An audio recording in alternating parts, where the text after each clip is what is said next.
अगली सुबह दोनों बहनें अपनी जमीन को देखने जाते हैं, जिसमें दोनों बहनों ने मेहनत करके थोड़ी सी सब्जियां उगाई थी।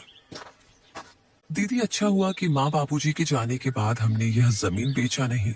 अभी देखो, हमने मेहनत करके कितनी सारी सब्जियां उगाई है। अब हम किसी व्यापारी को यह बेच के थोड़े पैसे कमा सकते हैं।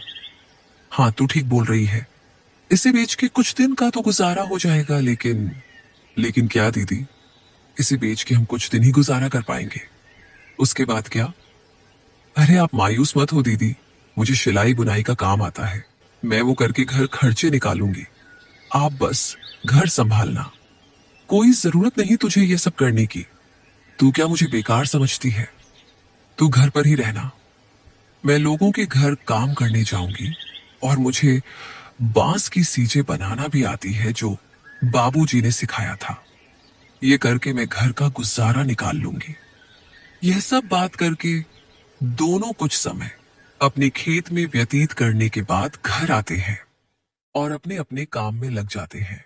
रात को जब दोनों सोने जाते हैं, तब दोनों बहनें अपनी मुश्किल भरी जीवन के बारे में एक दूसरे से बात करने लगते हैं। दीदी, माँ बाबूजी के बिना ये रातें और भी डरावनी लगती हैं। सब कुछ खाली लगता है ना दीदी? हाँ मीरा, पर अब हम माँ बाबूजी दोनों की जिम्मेदारी निभा रहे हैं। हमें हार नहीं माननी। ये जमीन, ये घर, सब कुछ उनका दिया हुआ है।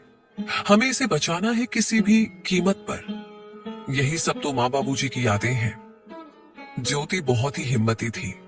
वह तो किसी से मदद भी नहीं लेना चाहती, लेकिन उसे अपनी बहन को लेकर बहुत चिंता होती थी। अगले दिन जब दोनों बहनें खेत पर पहुंची, तो देखा कि इस जमीन के बीच एक खूंटी गड़ी हुई थी। दीदी, ये जमीन के बीचों बीच खूंटी कौन गाड़ गया? ये तो कल यहाँ नहीं थी, और ना ही हमने इसे गाड़ी है। जरूर इसे कोई यहाँ गाड़ गया है। ये जरूर हमारे चाचा चाची का काम होगा। लेकिन ये काम बिना किसी सरकारी आदमी के नहीं होता। इसका मतलब हमारे खेत को ये लोग बांटने की साजिश चला रहे हैं। उसी वक्त दूर से धर्मपाल आता दिखा, और उसके साथ विमला और उनका बेटा कमल भी था। तीनों के चेहरे पर अजीब सी मुस्कान थी। अरे बेटियों, घबरा क्यों रही हो? हम तो बस मदद करना चाहते हैं। तुम्हारे माँ बाप के जाने के बाद जमीन की देखभाल जरूरी है। तुमसे अकेले तो होगा नहीं। चाचा जी, आपकी मदद की जरूरत नहीं है हमें। यह जमीन हमारी माँ बाबूजी की निशानी है। इसे किसी के हवाले नहीं करेंगे। अरे बच्चियों, ऐसे कैसे नहीं दोगे? ये जमीन तो तुम्हारी और हमारी है।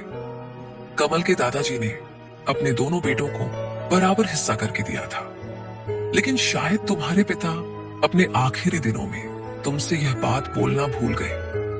इतने साल तो हम साथ ही खाए पिए हैं। हम तो तुम्हारी भलाई ही चाहते हैं। अब ये दुश्मनी क्यों?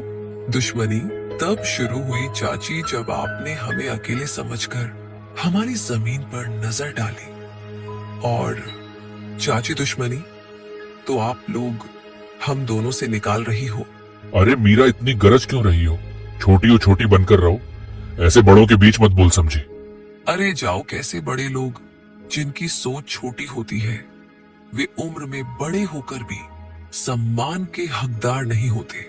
मीरा, तो कुछ मत बोल। और हाँ, अब अगर आप लोग हमारे खेत के पास भी आए तो अच्छा नहीं होगा। हम कमजोर दिख